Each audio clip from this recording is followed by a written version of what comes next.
Hey guys, and welcome back to another video.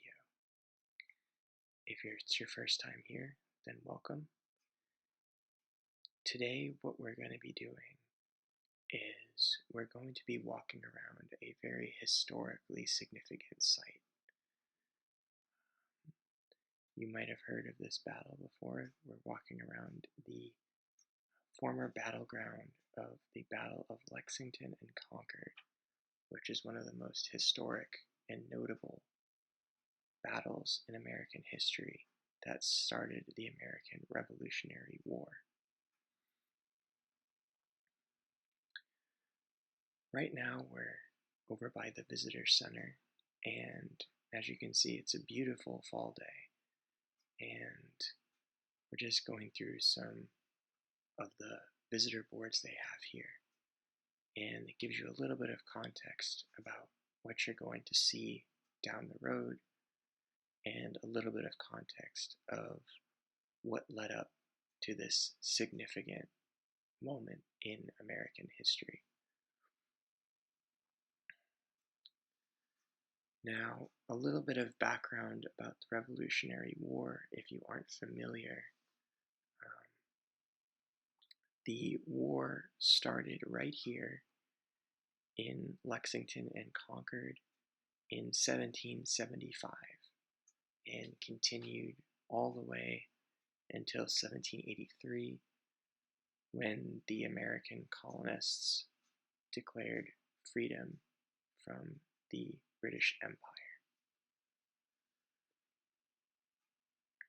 And walking around the grounds of the battlefield of Lexington and Concord, right now we're in the Concord area of the battlefield, and certain battlefields have a certain feel to them.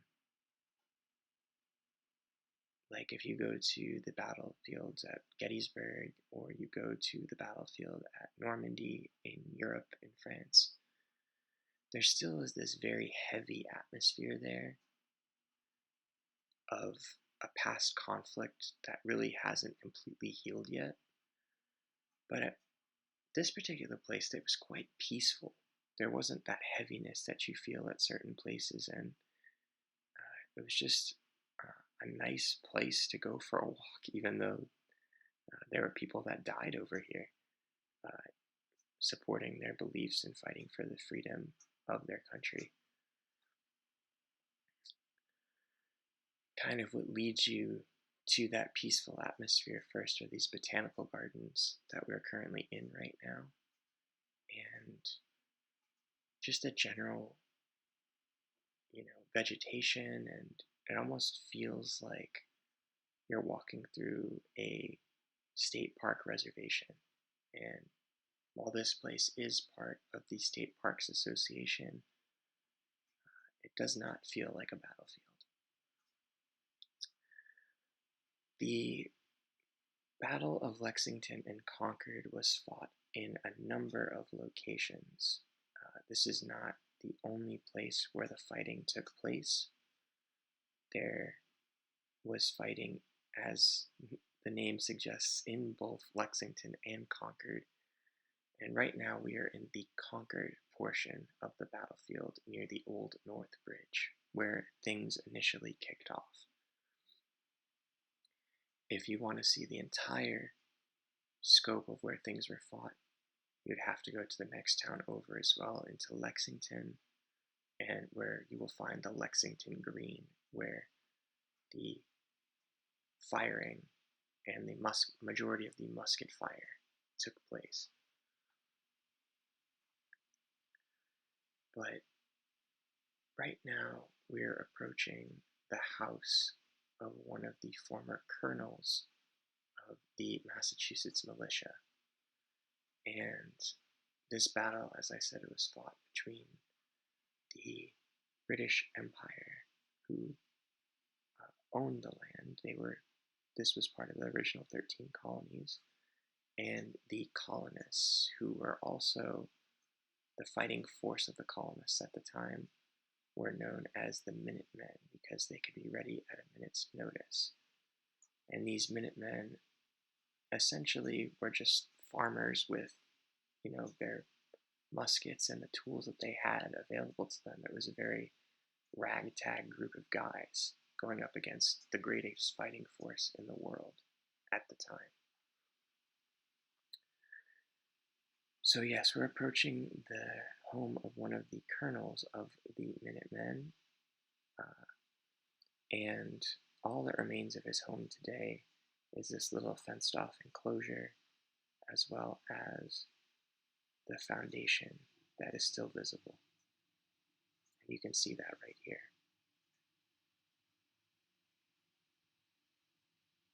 And back in 1775, this is the route that the British took to get to the Old North Bridge. And I imagine it was just a surreal experience to just see those men just marching past your front door.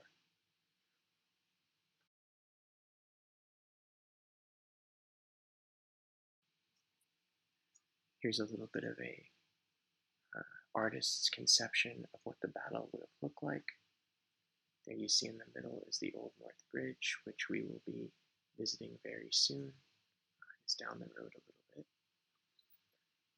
What you'll notice about the Concord battlefield is it's not really that big. You can do this walk in, I would say, about 30 minutes one way and then 30 minutes back. And as I said, it's very picturesque.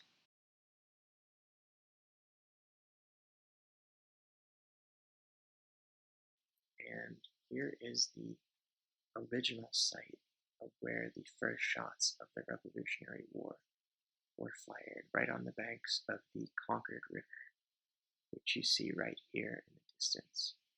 And here is a statue commemorating the 100th anniversary of the Battle of Lexington and Concord. That structure was completed, that statue rather, was completed in 1875. And here you can see the writing on the statue here. By the rude bridge that arched the flood, their flag to April's breeze unfurled, here once the embattled farmer stood and fired the shot heard round the world. And if you're unfamiliar with the shot heard round the world, it is a designation used for the first shot fired of the Revolutionary War, which happened right here.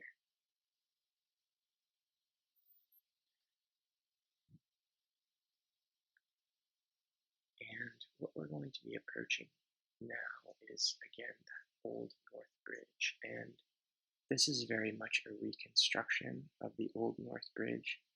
This has been built and rebuilt a number of times, so this is not the original wood. And one would hope not, because you would probably fall straight through if it was. But I believe this was reconstructed in 2007, if I remember correctly. And it's a very sturdy piece. Well, a very, very sturdy bridge. Right now, we're approaching the first of 3 destinations that we are going to be looking at that are kind of stored in this one little common area over here. The first is this obelisk, which was constructed in 1836, so almost 200 years ago. And here is a little, not really plaque, but inscription of what happened here on April 19th, 1775. And it's a pretty tall structure. You can see it from a bit of a distance. Over here is a little bit of a plaque that talks about the battle as a whole, and in the distance you can see some benches that are used for group functions. The rangers at the park give a presentation at 11 o'clock every day. Now, as I mentioned, people did die here, and some of those were the British soldiers, and you can see the grave and the memorial here to those men who died serving their country. Here you can see the Union Jack flag of Great Britain, as well as a cross to commemorate their deaths.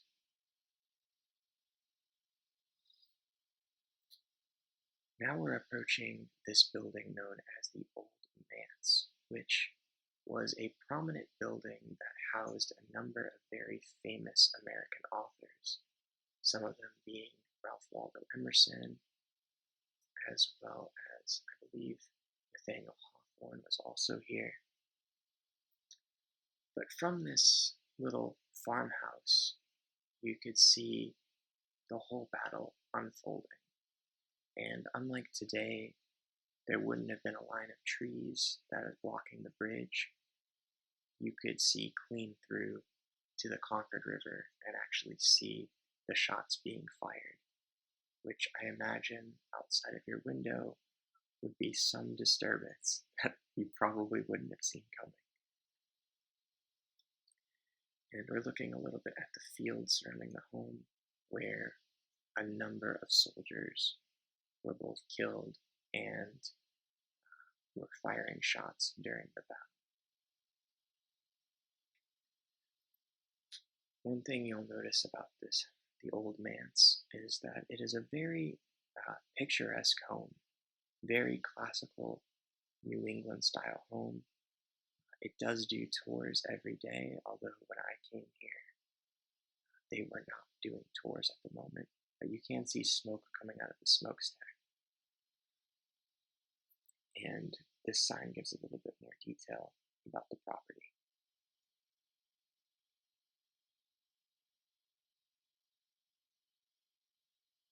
As I said, classic New England with that stone wall and all the leaves on the ground from the fall. Right here is something known as the boathouse, which was built along the banks of the Concord River. And this was actually constructed after the Battle of Lexington and Concord in the 1800s. This was used as a launch point for canoeing from the residents of the Old Manse house, and definitely constructed during a much more peaceful time as well. Very simple boathouse. One window, some very old style locks, and when you flip around, it's got a great view of the Concord River. There's the Old North Bridge in the distance, and you can really see a whole panorama of the river valley through there. Here's again a look at the field next to the Old Manse, and as I was going through here, it was just got a really vivid sense of, the significance of a place like this, where, the beginnings of a nation started essentially right outside somebody's window. And that's just, to me, that's crazy to think about, that would happen just in your backyard. And like I said, a very old style house that has housed a number of famous people. And you can see some of them right here.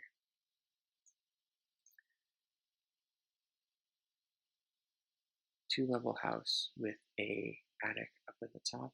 That's where that top window goes. And famous Reverend William Emerson, Ralph Waldo Emerson, Nathaniel Hawthorne, his wife Sophia, and Sarah Bradford Ripley were some of the famous people that lived here. And you can see into Nathaniel Hawthorne's study right here, where he wrote a lot of his famous pieces. And there's just a quick look at a jack-o'-lantern on the staircase. I like how they did that up for Halloween.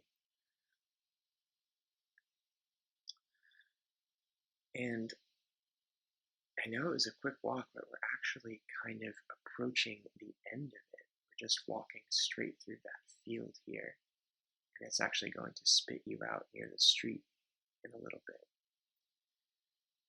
And coming here just gives you a sense of kind of just the importance of history, and having this place so you can go back and learn that history, I think, is extremely important. As a lover of history myself, I really appreciate places like this. And to come here and maybe learn things I hadn't learned before, and to just have a sense of past events. I think is very important. There's a little bit of a panorama of where we just came from, and we're going to be approaching this plaque that talks about the shot heard around the world. And that will really be it. So I hope you guys enjoyed this video. I hope you guys are doing well, and I'll see you in the next one. Goodbye.